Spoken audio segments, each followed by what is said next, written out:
The single biggest competitive event in Warhammer is coming up. This happens every single year, and it's about to take everything by storm. So all the information you're going to be seeing about competitive Warhammer, all the list examinations, whatever, it's all going to be happening due to an event called the WTC, which will be occurring in less than a month. Oh my gosh, like 3 weeks from now, actually. So I'm going to talk to you about what the WTC is. List should be live now, so you can go ahead and start looking at lists yourselves. I'm going to explain the event. I'm going to explain everything that's happening into it so that you can follow along and understand where the best players in the world are all meeting up. This is a higher level event than even the WCW or the World Championships of Warhammer. This is the World Team Championships, and I'm going to break it all down for you right now. So guys, if you're wondering where I have been, actually, I've just been on vacation, but I'm back. I'm back to content. I was working vacation, so I was still doing all my coaching calls while I was gone, but content was, I had some family time I needed to spend. And then as soon as we got back to Norway and I went back to making content, I got a horrible little stomach bug and I was laid out for like 5 days. But I'm back to life right now, and I am here bringing the good stuff for you. So let's get into what the WTC is and why this matters for all of you Warhammer players. All right, so the WTC, it's the largest, most prestigious team event in Warhammer.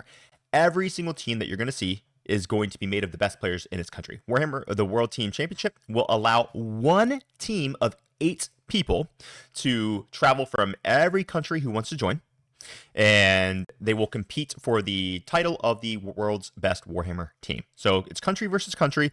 It is possible for some of the smaller countries or the newer countries to the Warhammer scene who can't quite fill out a roster of 8 qualified players to bring on mercenaries. So some countries you might see have a player from the United States or a player from Poland or a player from Australia on their team, rounding out their rosters. But basically with very limited exceptions, these teams are made exclusively of players from their country. So for example, I'm playing for Team Norway. I'm American, but I am playing for Team Norway, but I have lived in Norway for 6 years now. So that it would be one of those exceptions where like a non-countryman will actually be able to participate on the team. So this is the largest, most prestigious team event in Warhammer. I think it's more prestigious than any single event as well. It will have the highest level Warhammer play that you will ever see. It includes the World Championships of Warhammer, because the World Championships of Warhammer, what'll happen is sometimes people will get tickets, will earn their golden ticket at like at an event where no other. This is gonna sound like a jerk. I'm just gonna say it. Take it the way I mean it, not the way it sounds. At lower skill cap tournaments, or they'll win their event. So they'll go to like a local team's event, and everyone who was on the team gets a ticket, not just the players who really kind of deserve the tickets. So there's ways to get tickets, golden tickets to the World Championships, which will have some players who are good players, but not like top of the world, versus the World Team Championships, where every single player is one of the top players in their country. Very rarely do you have anyone on any of these teams who's not in the top 10 in the entire country. Countries will have their own ways of selecting people, but regardless, it's the highest level play that I've ever been to, and I've been to the World Championships. I've been to the World Team Championships. This is the highest level play of any tournament I've ever been to, and you're going to have a blast watching it. It will be streamed on a bunch of different platforms. So I know Joe from War Games Live, shout out to him. I love his streams. He's definitely going to be over there, and he's going to be streaming it.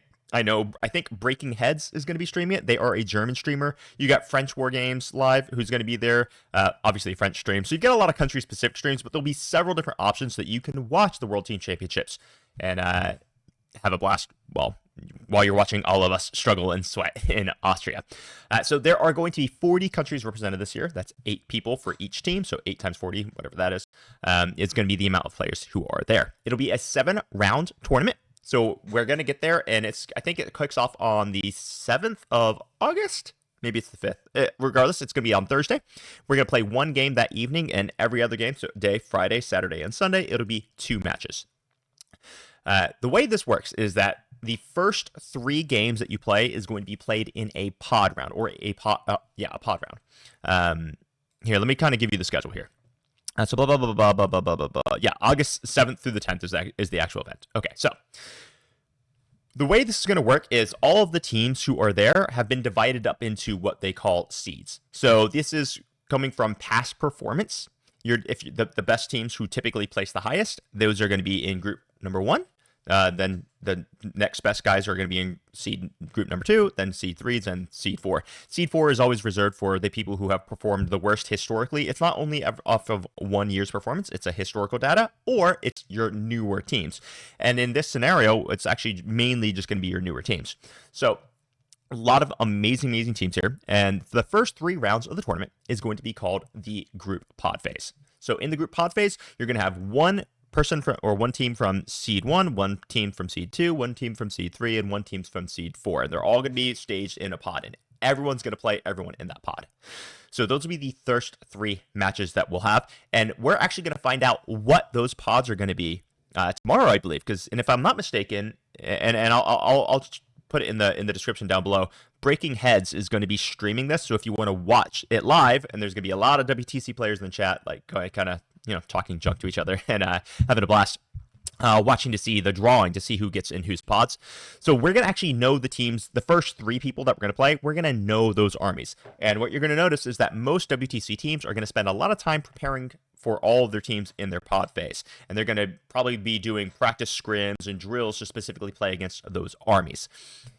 And it's always total blast. Like, I know, for example, Team Norway, we're going to have our boot camp this weekend, where all of us are just going to hole ourselves away in the club on Friday, Saturday, and Sunday, and we're going to just drill. We're going to drill matches, and we're in the best ways that we can prep for all of the crazy lists that we're going. Now, I'm going to do another stream where I'm going to go through every single list. Well, maybe not every single list, but all the really interesting lists. I'll probably do a second dedicated stream specifically for the Blood Angels and the Orcs list that we're going to see there, because that's what I'm most interested in. But I'll talk about all those interesting lists later. But for right now, I'm just describing how this event is actually going to operate. So, in our pod last year, for example, we were Team Norway. We were in seed 3, but because of our performance for the last 3 years, we've actually gotten bumped up to seed 2 this year, which is very cool. So, technically, what it should mean, but not what it actually means, but what it should mean is that we'll only have one team who is ostensibly better than us. So it makes the pod phase easier for us to do well in, so we can get seeded higher for the later rounds of the tournament. But after you get past those first 3 rounds, then you're going against whoever is in your bracket. So if you're 2-1, then you're going against any other team in the world that is 2-1, and it just gets seeded like a normal tournament. So that's the way all that works. Now, I do want to give you guys a brief breakdown of the factions that are represented. So interestingly enough, 40 out of the 40 teams have brought Death Guard. Big shock. I know. 40 out of the 40 teams have brought Death Guard. Turns out that's probably one of the better factions in the entire game. 36 of the countries who are attending have brought some form of Space Marines. Now, there are a variety of Space Marines that are showing up. It is not all Blood Angels. There are actually a ton of Space Wolves. You've got some generics. I saw a couple Dark Angels in there. Actually, just a really interesting fact real quick. I was very, very close to bringing the Dark Angels. I actually thought the Dark Angels would have been a better choice. I just didn't have time to practice the Dark Angels as much as I had practice with my Blood Angels, which is why I'm bringing Blood Angels on my team. But I actually think Dark Angels would have been the correct choice to bring. And I can do another video on why I think that.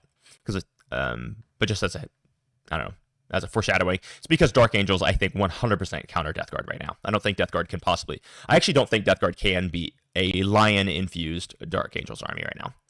Okay, then there are 29 teams bringing Chaos Knights, 28 teams bringing Imperial Knights, 28 teams bringing Thousand Suns. No big shock there. Then it goes Necrons, Eldar, Leagues of Votann, and it just kind of drops off from there. No one brought Imperial Agents. I know, big shock. Who thought that, I guess, so no one thought Imperial Agents were a good idea. Sorry, Imperial Agents players, you guys are just perpetually screwed. But this is actually the breakdown, and I believe this was shared with us via StatCheck just to make it really easy in this format. So thanks, StatCheck, for making up this chart. Makes it way easier. You guys kind of rock at doing your graphics. Appreciate you always. So this is the breakdown of the factions that we're going to see. I'm very, very excited for this event. I hope all of you tune in and watch it. I should be coming and doing a stream probably tomorrow where I will be breaking down actual list and what the lists do. Now, keep in mind, as you start looking at some of these lists that you're going to see, if you go on BCP right now, you should be able to look at them all. Some of them are going to look really, really weird. And that is because these lists are going to be designed specifically for a team's format. What does that mean? Well, think of it this way. What if you could design an army list and you're 100% guaranteed that you're never going to play against Imperial Knights, Chaos Knights, or Death Guard? Well, that's going to let you know that you can make certain choices in your army list that you couldn't make if you were going to a singles tournament where you know you're going to play one of those 3 factions, right? So teams list can be designed for a very specific purpose. You can have a list that is designed specifically only to play against Imperial Knights, Chaos Knights, and Death Guard, which once again will allow you to make different choices when you don't have to worry about ever playing GSC, because in the teams format, you have a modicum of control over who plays who. There's a draft style. So basically what happens is both teams will present one attacker or a card, or I'm sorry, a defender or a card that will have a army on. So let's say Team Norway is playing and our first defender is going to be Necrons. Boom. So we're going to put Necrons out there. Then what will happen is our opponent will present us 2 attacker cards. So we, as Norway, would get to select which army our opponent is actually going to play us with. So they're going to give us 2 options, and we're going to select which one of those 2 options the Necrons will then play. So there is going to be, and then there's the process basically just repeats and repeats. So there is some modicum of control over who you get to play. So if you have an army that is specifically designed to never play knights, you can absolutely do that in a teams format, which is a very, very cool thing. Or let's say you have an army that is very specifically designed to only play into vehicles and never into horde spam. Well, you can do that because you don't have to worry about ever playing in horde spam. It's something to keep in mind when you're reading some of these lists, because these lists might not always work really well in a singles format, but in a teams format, that's what we're thinking about. So there are some psycho crazy lists. I'm actually really excited to get into them in another video. But for right now, this is my update on what the WTC is, why you're going to be hearing so much freaking news about it, and why it's such an insane high level event. Basically, every known player you guys know about is here. Liam VSL, John Lennon, Anthony Vanel, basically, Stephen Bach. Any known player is going to be here because they're all really going where the highest level of 40k in the world is. So it's gonna be an absolute blast. Hope you guys check out some of the streams. I'm gonna give you more updates as we get closer to it, and I'll probably give you some daily updates from the tournament itself. So with that, I'm gonna take off for right now, and I hope you all have an amazing freaking day. Crump on. Bye bye.